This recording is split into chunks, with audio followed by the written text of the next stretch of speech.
Hello, akkam jirtu fayyuma nagaadhaa bakka waggaa haaraa geessanii waggaa 2020 tasfaayeen jedhama. Eksellii Afaan Oromootiin barachuu jalqabnee turre kanaan dura viidiyoo baay'ee wajjiniin ilaalaa turre yoo na wajjiniin turtan Eksellii Afaan Oromootiin akkamittiin akka gargaaramnu akkamittiin Eksellii gargaaramnu ilaalaa turre amma yoo na home tab yookiin gumii mana jedhu keessaa ajajoota jiran tokko tokkoon ilaalaa turre amma yoona amma asitti ilaalleerra har'a garuu jara kana ilaalla jara kana walitti daballee yoo yeroo qabaadhe jara kana amma tokko keessaa ilaalla warra kaan immoo yeroo biraa ilaalla warra advaansed waan ta'eef akkuma isitti argitan Maadhee seels yookiin Maadheelee jedhama. Ajajnoonni kun ajajoota Maadhee seels warra jedhaman jara kana tokko tokkoon kana keessatti warra argamaniif waa'ee Maadhee kana kan ilaallatudha. Waan kana keessa jiru tokko tokkoon ilaalla wajjiniin. Kanaafi hordofaa. Akkuma ilaaltan warri kun jalqabaa tokko galchuudha. Maadhee galchuu tokko immoo Maadhee balleessuudha. Warra kana keessa gad ilaallu akkamittiin akka Maadhee galchinuu fi akkamittiin Maadhee akka balleessinudha. Dabalataan immoo Maadhee duwwaatuun taanee balee jara kana jechuudha. Balee jara kana akkamittiin akka galchinuuf akka balleessinudha. Jara kana karaa adda addaatiin gochuu hin dandeenya. Fakkeenyaaf Maadhee galchuudhaaf yoo Maadhee fakkeenyaaf tokkoof lama gidduu galchuu barbaanne lamarraa eegii guutummaadhaan rukunnee booddee arkee yookiin maawuzii roga mirgaarra rukunnee achi booddee insert isa jedhurra galchine galchuu dandeenya. Tokkoof lama gidduu nu galchina. Akkuma kana immoo yoo baafii caa dhiifama baaf caa gidduu toora galchuu barbaachine kolam warra si gadi toora yookiin kolam jedhamu Ingiliffaan yoo jara galchuu barbaachisu kana isa lammataarra eegee rukunnee booddee yookiin tokkoon isaanii yoo rukunne garuu gara yoo asiin caarra rukunnee yoo asii galchi jennee caa dura galcha akkas jechuudha. Yookaan immoo yoo baara rukunnee akkuma kana baa dura galchaa iddootti galchinu beekuu qabna. Egaa galchinee booddee illee move gochuu hin dandeenya. Akkana goone qabne iddoo barbaadnetti move gochuu hin dandeenya. Garuu sun yeroo baay'ee nuuf hin hojjetu yeroo merged cells qabaanne. Merged cell jechuun yagguu seeliin tokko lama kana ammas Maadhee lama sadii gatii asitti walitti hidhame Maadhee dheeraa tokko gatii ta'eef kana argineera duraan move gochuun baay'ee nu rakkisuu danda'a yeroo san. Kanaaf jara kanatti gargaaramuun baay'ee gaariidha. So galchuu hin dandeenya. Wanti gaariin tokko yagguu fakkeenyaaf tokkoof lama gidduu yagguu galchinu jarri kun waan jijjiiraman hin qaban ilaalaa. Wanti jijjiiramu hin jiru. Gadi butatu gajjalaatti garuu amma wanti dabalamus hin jiru. Asiitii kanatu soni barreessinetu gaappii qabaata. Soni barreessinetu lafaa barreeffamuu qaba malee. Akkuma kana yoo toora galchine dhiifama tarree yoo galchine caani lama hin ta'u yookiin baani lama hin ta'u. Jarri kun akkuma jiranitti ta'u sun gaarummaa guddaadha maaliif silaatitu caan lama ta'ee caa tokko caa lama daa tokko daa lamatu ta'eeti baay'ee rakkisuu danda'a. Nu duraa borcamuu danda'a. Sun sanadha. Garuu warri kun isinitti agarsiisa. Warri asitti gargaaramnu kun kanuma wajjin tokko ta'ee instruction yookiin gargaarsa xinnoo ishee nuu kenna. Yoo amma fakkeenyaaf iddoo kanarra rukunnee iddoo kana kun akka duwwaa ta'uu yoo barbaanne kanatti duwwaa akka ta'u barbaanna moo guutummaa kanatti duwwaa akka ta'u barbaanna moo guutummaa maadheen kana duwwaatti duwwaa akka ta'u barbaannu. Karaa hundumaan iyyuu hin danda'ama. Yoo maadheen kun duwwaa ta'uu akka barbaannu yoo barbaanne yookaan jara kana gadi butuudha yookaan jara kana akkas butuudha. Kun lamman sana nu godha. Yoo kana godhanne maadhee kana gara mirgaatti maadheelee warra jiru kana asuma jalqabee gara mirgaatti dhiibi jedha. Gara mirgaatti akka isaan dhiibamu godhi. Hundumti isaanii gara mirgaatti dhiibamanii inni kun haaraatu gale. Akkanadha kan barbaannu.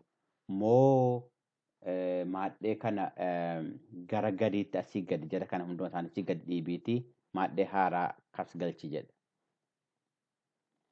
Amma jarri kun gadi dhiibamanii kun maadhee haaraatu gale. Akka kana barbaanna moo akka silaa barbaanna akka silatti galchine. Akka silatti galchine jara kana lamaanidha. Entire row. Kana guutummaadhuma isaanii gadi buti. Warra kana jechuudha. Row kana guutummaa row afur irra jirra amma.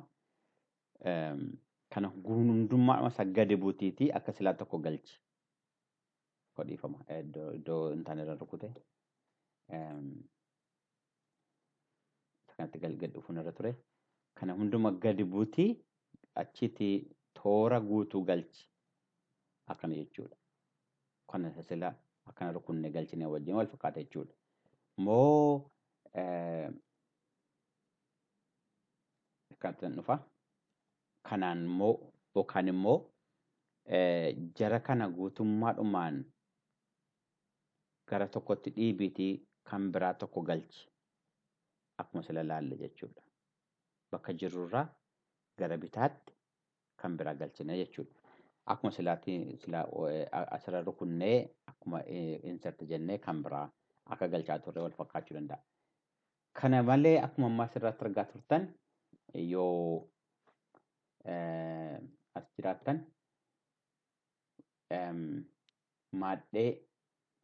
maadhee tokko yookaan akkuma silaa insert sheet row jechuun kun balee tokkodha.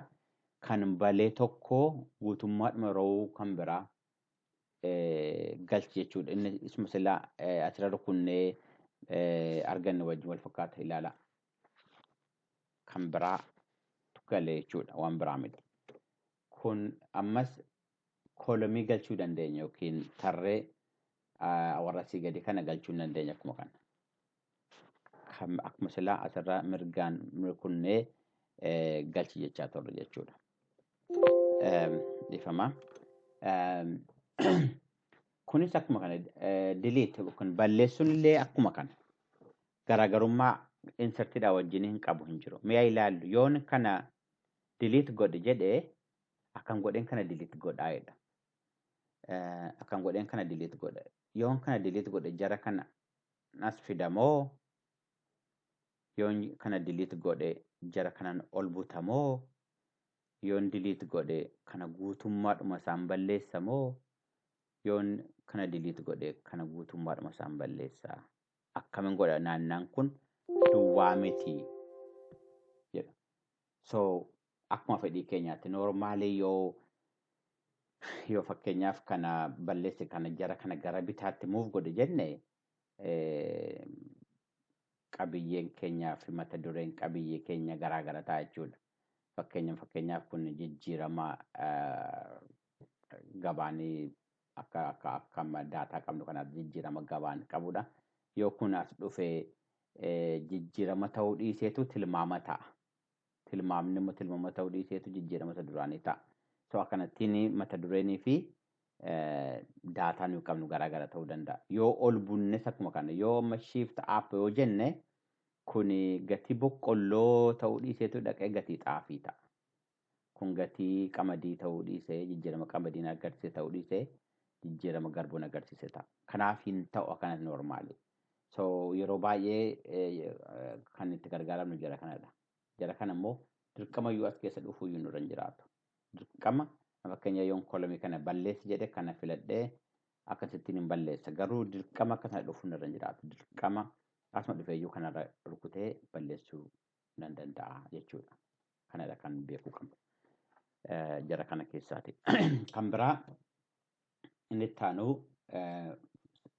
formaat godhii seelii kana formaat godhi fakkeenyaaf eguun seelii kana formaat godhi jedhuuni kana seelii kana maadhee kana hojjaasaa asii ammasiisa jiru jechuudha. Amma 15 ta'ee jira saayiziin isaati. Kana guddaa godhi. Eguun jedhuuni kana duwwaa miti kan inni guddaa godhu. Kana hunduma isaa guddaa godhu wajjin ilaallu. Mee kana 50 haa goonu. Okay. Gaafa 50 goonu, okay. Guutummaadhuma kanaa 50 taasisa jechuudha. Kuni akka tokkoon 50 gochuu dandeenya. Kan biraa kan ittiin gochuu dandeenyu exactly yoo maal akka goonu gaafate malee yoo as dhufne aggoo as dhufnu mallattoo ida'uu isa adii kana adiin kun gurraachatti jijjiirama. Yagguu sana maawuzii keenya yookiin arkee keenya roga bitaarraa rukunnee gadi harkisnee amma barbaanne goonee gadhiisuu dandeenya. Amma 15 ilaala lakkoofsa isaa. Lakkoofsa sanasiitii aggoon qabee harkisu. Asitti naannoo kanatti lakkoofsa isaa ilaala. Amma lakkoofsa 21 irra jira. Amma barbaanne goonee guddisuu dandeenya. Gaafa dhufne maadhee kanarra jirra amma. Okay, maadhee kanarra jira. Gaafa dhufne akkuma silaa maadhee sana formaat godhi jennu saayiziin amma nurra jirutu nu agarsiisa jechuudha. I think amma 410 guddisuu dandeenya. 210 amma 209 guddisuu dandeenya. So sana jechuun baay'ee guddaadha nu barbaachisu. Amma kana bal'isuu dandeenya jechuudha maadhee tokko. Garuu maadhee tokko amma kana yoo bal'isne akkuma kana immoo dhifama maadhee tokko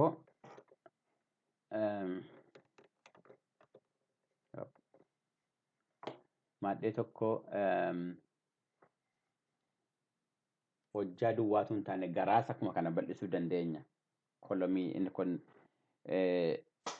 inni asiitii dhifama tokko duwwaa maadhee miti tokko maadhee tokko duwwaa filuun irra ture maadhee hedduutu filame. So akkuma kana amma 10 asiitii amma asiitti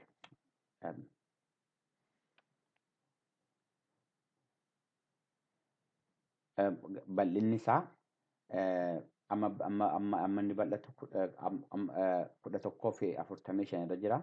Yoo kana caalaa bal'isi jennee yoo 50 goone isa kanas inni kun akkanuma amma kana bal'ate jechuudha.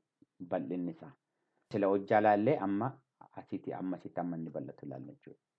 Gallammaniin iyyuu yoo bal'isna ta'ee baay'ee akkas gochuu hin dandeenya. Garuu seeliin akka kanatti wanti nu barbaachisu hin jiru. Tokko kanadha. Kan biraa yoo kolomiin keenya hundumti isaa akka wal qixxaatu barbaanne iddoo kana rukunnee hundumti isaa wal qixxaatee barbaadde kana rukunnee gaafa kana harkisnu guutummaadhuma isaanii wal faana wal qixxeessina jechuudha. Amma barbaannutti garuu kanatti barbaannu amma barbaannutti yoo bal'isuu dandeenya. Akka kanas isuma kanas akkuma kana gochuu dandeenya. Amma barbaannutti bal'isuu dhiphisuu hin dandeenya jechuudha. Okay, akka kana gochuu garuu akkanatti wanti nu qopheessinu sirrii miti wanti nu qopheessinu yoo akkana ta'e duwwaadha. Yeroo inni akkana nurkaa ta'uudhaaf ka'u garuu wanti nu gochuu qabnu maadhee keenya walitti hidhuudha. Wanti gaarii yoo qabiyyeen keenya wanti nuti keessatti barreessine sun yoo waan dheeraa ta'e gaafa qabiyyee keenya dheeratu dhufee kanarra bu'u amma fakkeenyaaf na ilaala gaafa kun dheeraa ta'uu hin dhokata wanti barreessine sun hin dhokata wanti akkan yeroo sana maadhee biraa itti daballee walitti hiinee maadhee tokko gochuudha yookaan immoo kana kanaan dura argineerra gaafa kanatti gargaaramnu kuni waan gorarraatti barreessine hunduma isaa gajjalaatti dachaasiitii nutti agarsiisa jennaa kanatti deddeebisee nutti agarsiisuu danda'a. Sanatti gargaaramuu dandeenya jechuudha. Maadhee daddaballee guddisuutu caalaa gaariidha. Keessumaa Excel irratti eeguu waa'ee mata duree faaya eeguu barreessinu waa'ee lakkoofsaatiin fa'aa wal qabatee akkaawuntiingii fa'aa qabxiilee ijoollee barnootaa barattootaa fa'aa wal qabatee eeguu ta'u waan kana babal'isuurraa maadhee bal'isuurraa kanatti gargaaramu maadhee walitti hidhanii guddisuutu caalaa gaariidha. Caalaa gaariidhaan jedha. Kan biraa asumatti deebina. Kana keessaatti maadhee barbaanne dhoksuu mul'isuu hin dandeenya. Fakkeenyaaf kana yoon dhoksuu barbaade akka inni mul'anne dhoksuu yoon barbaade dhokatee jira. Hin balleessine garuu suni akka amma inni mul'isutti wanti argamu hin jiru jechuudha. Keessumaa yeroo kolamii yookaan toora baay'ee qabnu gara kanatti toorri keenya gara caalaa gara gamanaa kana keessa dheeratee eegguuchi jiru fi gara kana eegguu warra hin barbaanne hunduma isaanii fillee dhoksuu dandeenya. Amma yeroo barbaanne duwwaa akka mul'isnu gochuu dandeenya jechuudha. So tokko sanadhaan lammata immoo namni akka tasaa dhufee nurra dhaabbatu iccitii barreessaa jirru. Keessumaa namoonni akkana godhan jiraachuu danda'u. Akka hin argineef iddoo iccitiidha jedhamne jenne yaadnu sana dhoksinee yeroo waa'ee sana irratti hojjennu duwwaa barreessuu dandeenya jechuudha. Kanaafi roo dhoksine dhiifama roo miti kolomii dhoksine sana deebisne agarsiisuu dandeenya.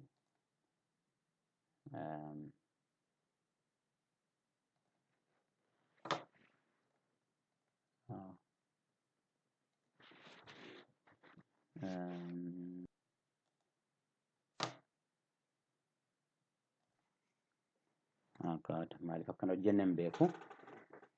Anyway, akkasumas kun margi ta'eef natti fakkaata duraan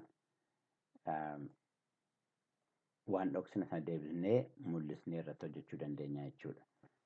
So sun sanaaf gargaaramna. Dhiifama gatii gidduudhaan dhaabbannee fi akkuma kana roowullee dhoksuu dandeenya. Fakkeenyaaf waa'ee boqqolloo yoo dhoksuu barbaanne waa'een boqqolloo dhokateera amma waa'ee warra kana duwwaatu argama. Yoo deebisnee mul'isuu barbaanne atiinka idduma kamiyyuu teenyee agarsiisuu danda'uu qabna. Hide row.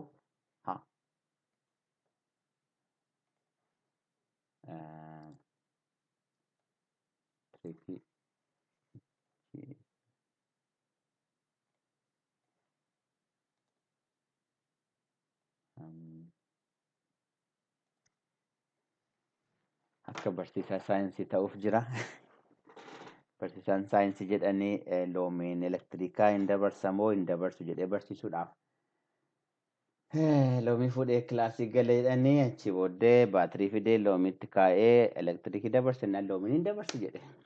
Loomiin hin dabarsu jedhee dinnaan loomiin al tokko elektirika hin dabarsu jedhee barsiise jedhama. Dhiifama. Maaliif akka inni diduuf naaf illee hin hubatamne. Garuu akkuma margine jarri kun roowuu yookaan kolomii tarree yookaan toora dhoksuudhaaf mul'isuudhaaf nu gargaaru. Ittuma deemna kun maqaa jijjiirii maqaa balee kana jijjiiruudhaaf maqaa balee kanaatitti fakkeenyaaf balee tokko haa jennu maqaa balee sana jijjiiruudhaaf. Kanammoo karaa biraa achii deemuu hin qabnu asumarrayyuu lama rukunne hin dandeenya yookaan immoo asumarrayyuu yoo akka harkee keenya gara mirgaa rukunnee maqaa kan biraa kennuuf jennes gochuu dandeenya. Akkuma kana goone balee lama jennee maqaa barbaanne kennuufii dandeenya. Kan biraa inni itti aanu asuma keessa kan jiru balee kana halluu kenniif. Baleen sun maal akka fakkaatu amma akkuma argitan bifa magariisaa qabattannoo ishee bifa diimaa gochuu dandeenya. Bifa barbaanne kennuufii dandeenya. Akkuma balee biraarraa adda baasnee akka nuuf argamutti jechuudha. Kalarii biraallee halluu biraallee filachuu dandeenya. Sun kanadha. Kan biraa kunillee barbaachisaa miti yoo balee tokko gara fuulduraatti tokko gara dudduubaatti fiduu barbaanne fakkeenyaaf balee tokko irra jirra yoo balee tokko gara fuulduraatti fide jennee gara dudduubaatti fide jennee balee tokko asii achi wal bira dabarsuudhaaf kan nu gargaaruu danda'udha kun. Iddoo biraafaatti yoo koppii faa gochuu barbaanne yoo gumbalee yookaan workbook kun workbook jedhama yoo gumbalee yookiin workbook biraa qabaanne as keessaa arganne sana keessatti achitti move godhii bakka biraatti move godhi jennee waan adda addaa gochuu dandeenya jechuudha. Kanadha. Kan biraa kana keessatti aanee kan jiru protectionidha. Akkamittiin akka eegnu aktuu namni dhufee kana akka hin jijjiirre gochuudhaaf jechuudha. Kun baay'ee barbaachisaadha keessumaa warri qabxii barattootaa irratti hojjetan warri faayinaansii irratti mindaa irratti hojjetan mindaa namaa akka namni argine nama biraa namni biraa akka hin argine waan iccitii ta'e egguu hojjetan egguu argitan namni arge immoo akka hin argines gochuu hin danda'ama. Yoo argellee immoo akka hin jijjiirre gochuudhaaf kana hundumaa gaafa fillee namni waan tokkollee jijjiiruu hin danda'u. Amma paaswoordii keenya argatutti jijjiiruu isaa hin danda'u maal gochuu isaa hin danda'u isinitti agarsiisa. Paaswoordii kennaafi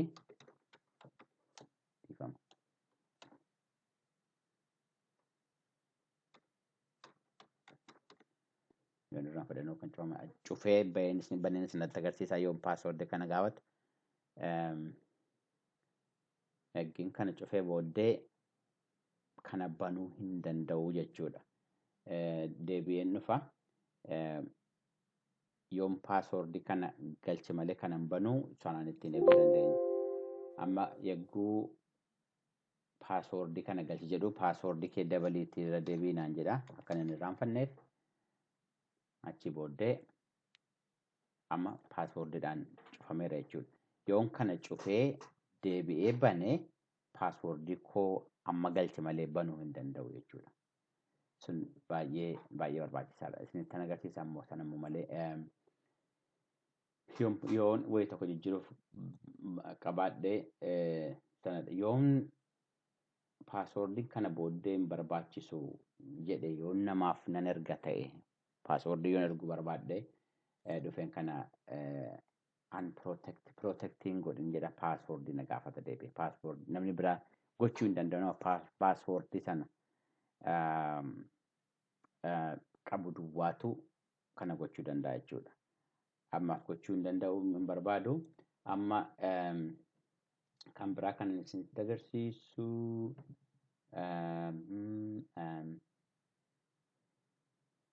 keessaatii hunduma isaa jegoon irraa kanaaf kan isinitti agarsiisne kana yoo kana jijjiirree waan adda addaa goon irra ta'e default irra gaafa deebisnu deebi'eetu intinaan keenya nuusirraata iddoo keenya iddoo intinaatti nuusirrachuu sirreessuu dandeenya lakkoofsa irra keenya jechuudha. Akka intinaan keenya waliin caalletti maaddeen keenya bal'inaa fi hojjaa akka waliin caalle gochuudhaaf sana gochuu hin dandeenya. Kan biraa kun illee siduma warra arginedha wajjiniin tokkodha. Kana gadi amma jijjiiruu hin danda'u amma unprotect godhutti maal jedha the cell or chart you are trying to change is on a protected sheet. Jijjiiruu hin danda'u kanaaf unprotect gochuun qaba. Unprotect again godhee booddee yookaan password na gaafachuun isarra ture garuu unprotect godhee amma waan hin barbaade gochuu hin danda'a jechuudha. Asitti kanumadha. Kun warri akkuma warra agarsiistuu kana argitanii gara kamitti maadhee namarra jiru kun lakkoofsa namarra jiru kun gara kamitti akka inni deemu kan godhudha. Yeroo baay'ee ittiin gargaaramnu garuu yooni daawun jedheeni isa gararraa 1,500 kanatti gadi bu'a. Yoon asirra bu'ee daawun jedheeni 17,000 kanatu 17,100 fi 1,700 gadi bu'a. Yoon as immoo dhufee kana fiil daawun jedhee 1,200 sanatu gadi bu'a. Rarely itti gargaaramna waan akkanaatti dhugaadhaaf akkuma kana gara bukkee gararra oliis kan ta'u kun gara wanta ta'e hin jiru. Yoo yaadattan ta'e yoo lakkoofsa tokko yookiin waan duraa duubee qabu tokko yoo guutuu barbaanne akkatti gurgurnu kanaan dura isinitti himera. Isinitti agarsiisa viidiyoo kan biraa keessatti isa dhaqaatiichitti ilaalaa yoo sanan beekna akkuma kana jechuudha. Kun garuu kun isteeppii tokkotti deemsisaa jechuudha. Kan biraa kun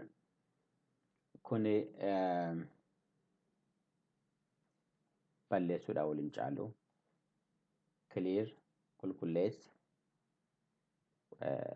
yookaan eeggiif illee booddee delete ratio kun sanumadha. Keyboard irraa qabatee qubee irraati jechuudha. Kan biraa maaltu jira? Yoo foormaatii goone jiraanne fakkeenyaaf akkana yoon godhee jiraadhe dhufee asirra rukuteessi kanaan qulqulleessuu nan danda'a. Garuu as dhufee clear format yoon godhes balleessuu nan danda'a. Okay. Waan adda ta'e waan qabu miti. Kan inni isin agarsiisuu barbaadu clear contentii qabiyyeedhuma jiru delete godhiidhaan garaagara miti. Akkuma silasileen jedhe asitti waan biraa miti. Garuu isinitti agarsiisa. Kun formaatiidha. Yookiin waan matee nuyi jijjiiraa underline isa godhu maal isa godhu formaat jedhama. Yagguun dhufee asiitii dhiifama. Yagguun dhufee asiitii clear content jedhu gala waan ta'u formaatiin akka jirutti ta'a jechuudha. Contentii waan barreeffame duwwaadha kan inni balleessu. Yoo waa biraallee balleesse deebii akkuma sanaa jala sararamaadha, furdaadha, formaatichi hin argamu malee jira jechuudha. Garuu gaafani clear format jedhu formaatiin sun hin bada, contentiin sunis hin bada.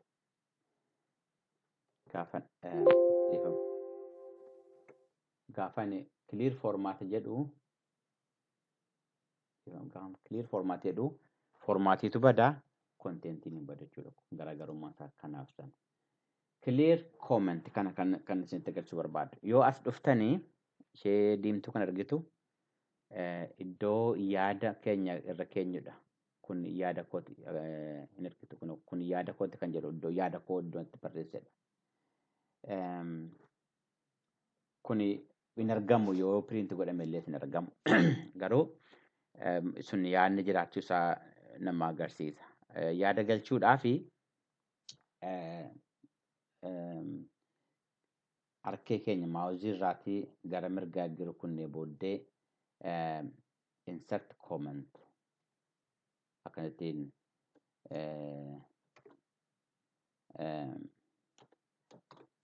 itti barreessuu dandeenya.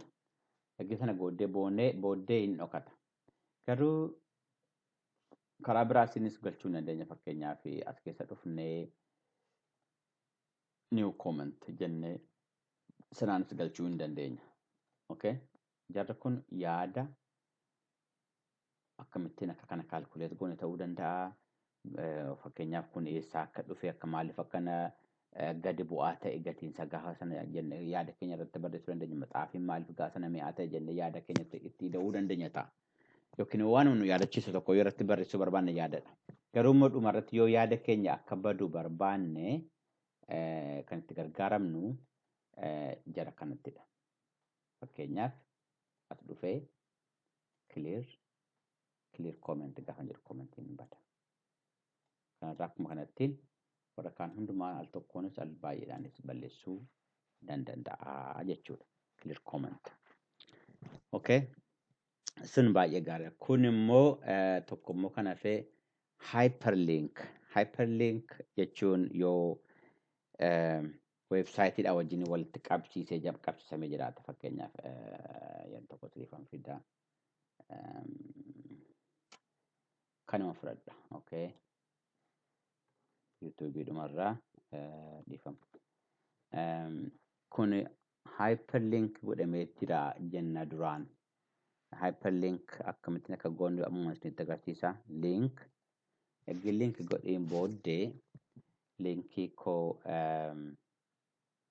asittiin barreessa. Okay. Xaafii isa jedhudha kan linkii kanatti ta'u. Gaafani akka jedhu xaafiin linkii interneetatti hidhameera. Yoon xaafii irra rukutee interneeta iddoo isaaniitti hidhe sanarra deema. Okay, dhiifama. Kana yoon irraa haquu barbaade yoo akkaman godhaadha. Kana yoon irraa haquu barbaade asin dhufa clear remove hyperlink yookiin clear hyperlink. Gaafan jedhu hyperlinkii koo irraa balleessuu nan danda'a jechuudha. Okay, the easiest way remove hyperlink itti ta'e salphaatti step tokkoon balleessuu dandeessu. Kana raggeen isaa linkii qabaatoo raggeen kaa'ee booddee remove hyperlink tokko sanadha. Kan biraa immoo akkuma warra akkuma duraanii eegi harkee yookiin maawuzii koo harka bitaarra dhiifama mirgaarra eegirra rukutee booddee caalaatiyyuu jira. Hyperlinkii yookaan edit godhi jijjiiri yookaan bani yookaan immoo remove godhi. Okay? Kana gochuu dandeenya jechuudha. Har'aa fi asuma irratti dhaabbanna. Galatoomaa yaada gaaffii yoo qabaattan viidiyoo kana jalatti naa barreessaa. Dhaamsa keessan naa ergaa. Gaaffii keessas naa ergaa. Amma danda'u isinii deebisuu yaala. Galatoomaa guyyaaf bara gaarii isiniif haa ta'u nagaan.